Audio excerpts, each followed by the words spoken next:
Assalamualaikum warahmatullahi wabarakatuh. Kami dari Grup 6 akan membentangkan berkenaan tajuk kepelbagaian dan kesepaduan etnik di Malaysia menurut Islam. Baiklah, bagi memulakan tajuk kita, seperti yang diketahui, hubungan etnik pelbagai kaum di negara Malaysia merupakan faktor penting untuk diberi penekanan oleh sesiapa sahaja di negara kita. Dan Alhamdulillah, hubungan etnik di negara kita kekal harmoni dan sejahtera kerana masyarakatnya yang saling bertoleransi antara satu sama lain selama lebih 60 tahun. Pada tahun 2022, kita akan mencapai kemerdekaan selama 65 tahun dan negara kita masih kekal aman. Akan tetapi terdapat juga beberapa cabaran dalam mengekalkan keharmonian antara etnik dan kepelbagaian adalah bukti kekuasaan Allah Subhanahu Wa Taala dalam Islam untuk membezakan sesama manusia bagi kita saling mengenali dan saling belajar tentang satu sama lain.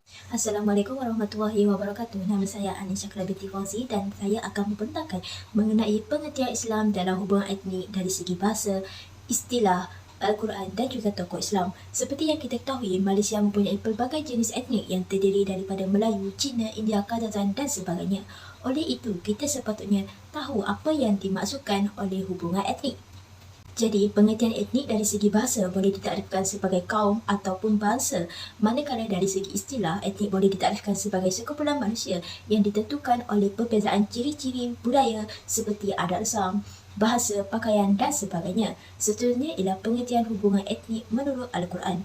Allah Subhanahu Wa Taala telah menjelaskan dalam surah Al-Hujurat ayat 13, iaitu Allah Subhanahu Wa Taala telah menciptakan pelbagai bangsa untuk saling kenal mengenali dan menjalinkan silaturahim sama ada lelaki maupun perempuan. Allah Subhanahu Wa Taala juga menjelaskan tiada perbezaan antara kaum di muka bumi tanpa mengira agama dan bangsa. Ini kerana manusia diciptakan untuk saling melengkapi antara satu sama lain. Akhir sekali ialah hubungan etnik mengikut pandangan tokoh Islam. Antara tokoh Islam tersebut ialah Muhammad, Osman dan Ismail Ibrahim berdasarkan kajian yang telah mereka lakukan terhadap hubungan etnik. Muhammad iaitu pakar perundangan Islam menyatakan bahawa hubungan masyarakat adalah berteraskan kepada kebajikan, kemuliaan, tolong-menolong dan keadilan sesama masyarakat. Hubungan yang berteraskan sifat-sifat seperti ini dapat mengeratkan lagi perpaduan antara etnik. Seterusnya, menurut Osman, hubungan etnik di Malaysia adalah berteraskan agama dan menyatakan bahawa Melayu adalah semua agama Islam. Manakala Ismail Ibrahim iaitu bekas pengurusi Islam Fatwa Kebangsaan menyatakan bahawa hubungan etnik hendaklah berteraskan kepada ajaran Islam yang berpandukan Al-Quran. Ini bermaksud Al-Quran jelaskan agama Islam adalah agama yang mudah untuk difahami dan tidak membezakan antara etnik-etnik yang lain. Sekarang kita beralih pula kepada subtopik yang seterusnya iaitu faktor pembentukan etnik di Malaysia. Terdapat 5 faktor yang menyumbang kepada pembentukan etnik di Malaysia. Faktor yang pertama adalah melalui dasar British. Semasa penjajahannya di Tanah Melayu, mereka membawa masuk buruh asing dari negara China dan juga India dalam kuantiti yang besar untuk dibawa bekerja di beberapa buah sektor seperti peladangan dan juga pelumbungan. Kerana pada ketika itu, kurangnya pelibatan warga tempatan dalam sektor ini dan mereka lebih berminat untuk mengusahakan tanah sendiri serta tinggal di kawasan perkampungan. Maka dengan ini, kemasukan buruh asing secara besar-besaran pada zaman penjajahan British telah mewujudkan kepelbagaian etnik dan budaya Malaysia pada hari ini. Faktor yang kedua adalah melalui kegiatan perdagangan, di mana pada abad ke-15, Selat Melaka merupakan salah satu laluan perkapalan yang terpenting di dunia selain daripada terusan Suez, di mana ia menghubungkan lautan Hindi dan juga lautan Pasifik. Dianggarkan bahawa terdapat kira-kira 50,000 kapal kargo dan juga kapal minyak yang melalui Selat Melaka dari barat ke timur pada setiap tahun. Dengan kemajuan yang ada pada Selat Melaka dahulu, telah mewujudkan satu penempatan di sepanjang muara sungai yang diduduki oleh para pedagang yang datang daripada pelbagai buah negara. Seterusnya adalah disebabkan oleh kegiatan keagamaan. Disebabkan oleh Melaka telah menjadi pelabuhan interport, maka pada masa yang sama agama Islam disambut baik juga oleh masyarakat tempatan. Penyebaran agama Islam berkembang maju telah mewujudkan institusi pengajian agama yang meluas di alam Melayu dan banyak masyarakat dari tanah Arab iaitu terdiri daripada kalangan guru agama profesional telah banyak memasuki tanah Melayu atas tujuan untuk meneruskan kesinambungan dakwah Islam. Faktor yang keempat pula adalah melalui perkahwinan campur yang membawa kepada peningkatan masyarakat yang berbilang kaum di Malaysia di mana berlakunya perkahwinan di antara orang luar dengan warga tempatan yang menyebabnya terhasillah satu lagi kumpulan etnik minoriti yang baru.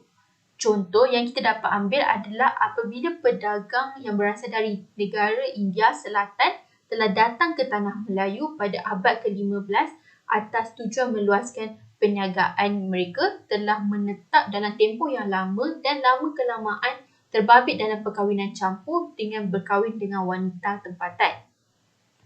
Faktor yang terakhir ialah migrasi penduduk. Migrasi merupakan satu bentuk perpindahan seseorang dari satu tempat ke tempat yang lain sama ada secara menetap secara kekal ataupun sementara. Sebagai contoh, penghijraan warga Indonesia iaitu terdiri daripada Sulawesi dan Sumatera Barat ke Tanah Melayu pada abad ke-14.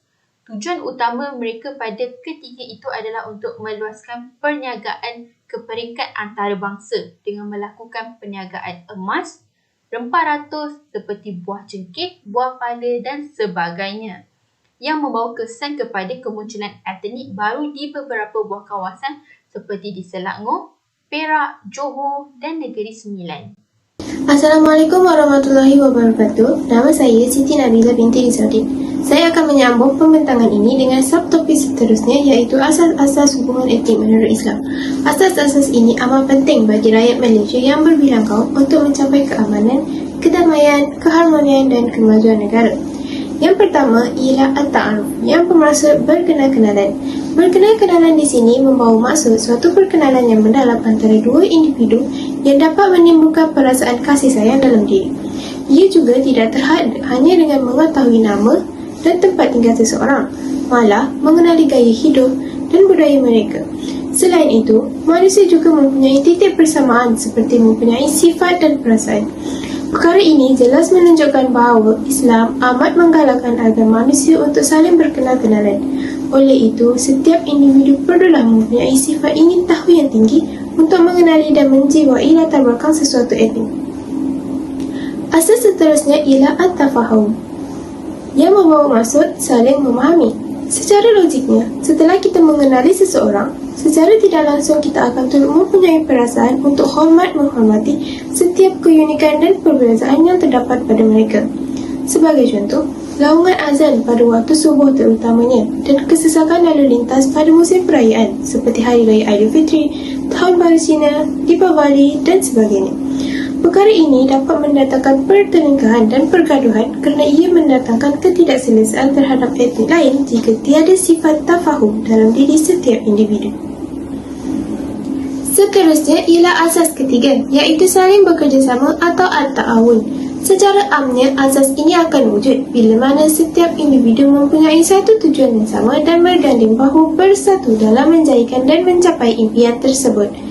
Bekerjasama juga dapat membantu dalam meningkatkan tahap ekonomi negara dengan cara setiap individu yang mempunyai kelebihan dan kelemahan masing-masing menyumbang bakat dan kemahiran tersendiri dengan bersama-sama memberi komitmen dalam sesuatu perkara.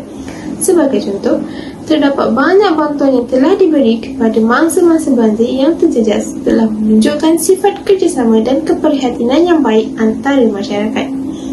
Asas keempat ialah persaudaraan. Persaudaraan amat penting dalam menjamin keharmonian kehidupan bermasyarakat.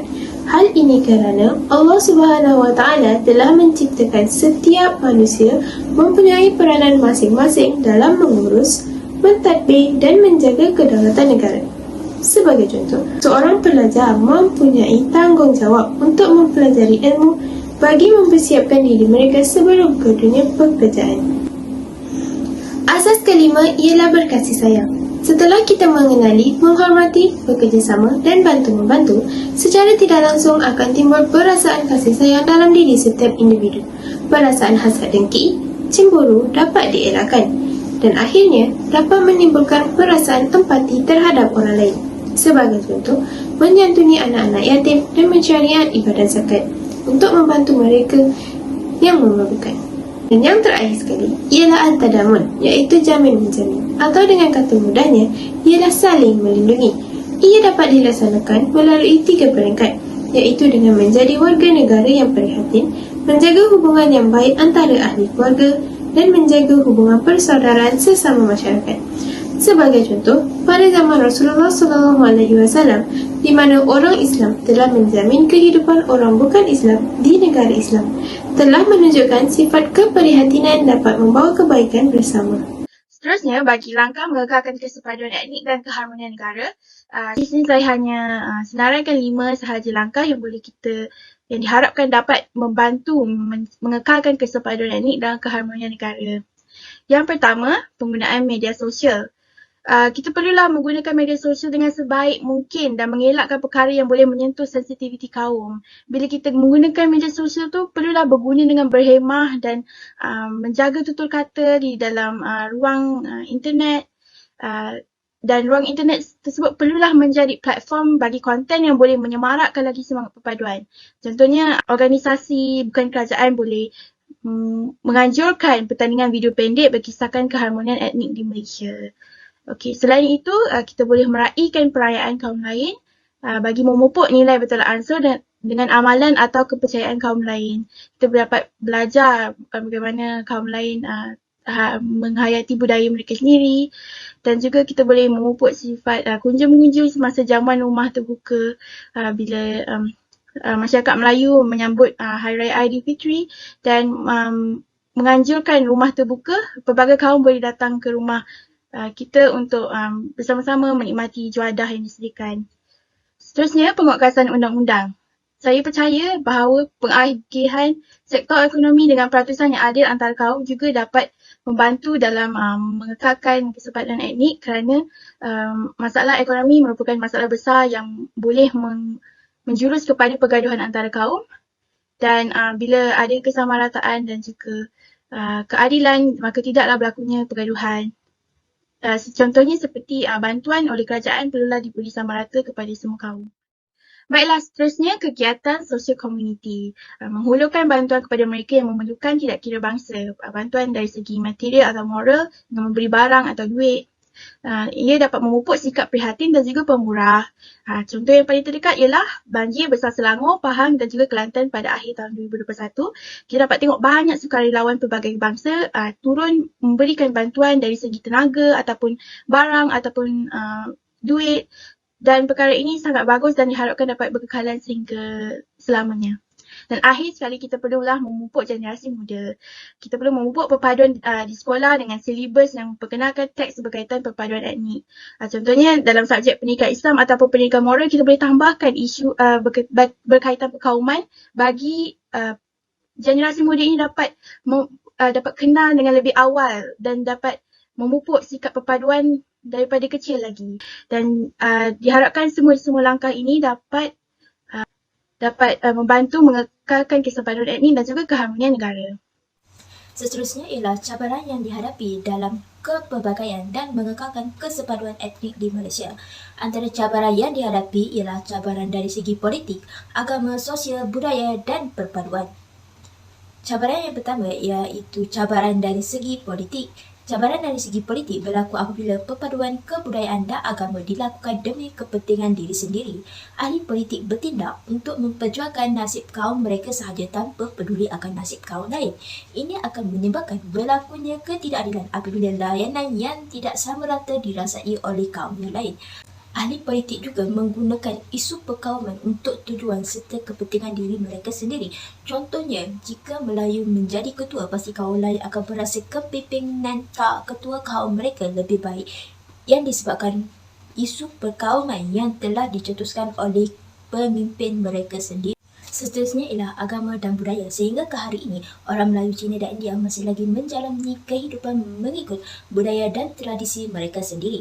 Semangat perkauman ini muncul ketika mereka lebih suka untuk bergaul sesama mereka dan berkomunikasi tanpa melibatkan bahasa kaum lain. Mereka berpendapat bahawa jika ada bahasa ketiga dalam kehidupan mereka, bahasa tradisi mereka akan hilang. Tetapi baran sosial dari segi pendidikan di Malaysia mempunyai kepelbagaian jenis sekolah seperti sekolah kebangsaan, sekolah jenis kebangsaan Cina dan sekolah jenis kebangsaan Tamil. Isu yang berkaitan dengan kaum adalah sangat sensitif bagi masyarakat yang berbilang kaum di Malaysia. Sehingga kini tidak ada kata sepakat dalam masyarakat untuk mewujudkan hanya satu sekolah sahaja untuk pelbagai kaum. Malah kaum Cina dan India masih mahu menggunakan sistem persekolahan yang sedia ada yang dianggap untuk menjamin bahasa ibunda dan hak mereka. Akhir sekali ialah cabaran dalam membentuk dan memelihara hubungan etnik dari segi perpaduan. Masalah ini terjadi apabila salah faham antara masyarakat. Ini adalah kerana Malaysia mempunyai kaum yang berbilang bahasa dan mereka masih mengamalkan adab, resam serta nilai tradisional mereka sendiri. Ini juga menyebabkan berlakunya peristiwa 13 Mei 1999 yang menjadikan masyarakat pada masa itu tidak memiliki sifat perpaduan antara kaum dengan kaum lain yang mengakibatkan permasalahan ini berlaku sehingga tercetusnya peristiwa 13 Mei. Melalui kajian yang dilakukan pada tajuk ini, apa yang dapat kami simpulkan bahawa perpaduan rakyat ialah kunci utama kepada keutuhan sesebuah negara. Sebarang persengketaan seperti ketidakpuasan hati antara pelbagai kaum perlu ditangani dengan cekap dan pantas oleh semua pihak, tidak kira golongan atasan maupun golongan bawahan. Kita sebagai rakyat Malaysia di bawah bumbung yang sama perlulah bersama-sama berganding bahu dalam meningkatkan keharmonian negara ini dengan mengambil iktibar ke atas peristiwa yang telah berlaku serta tidak mengulanginya lagi. Maka berakhir sudahlah pembentangan daripada kumpulan kami. Jadi saya akhiri pembentangan pada hari ini dengan serangkap pantun. Sungai Musi airnya bersih, rumah gubuk dari kayu uli. Kami ucapkan terima kasih atas perhatian hadirin.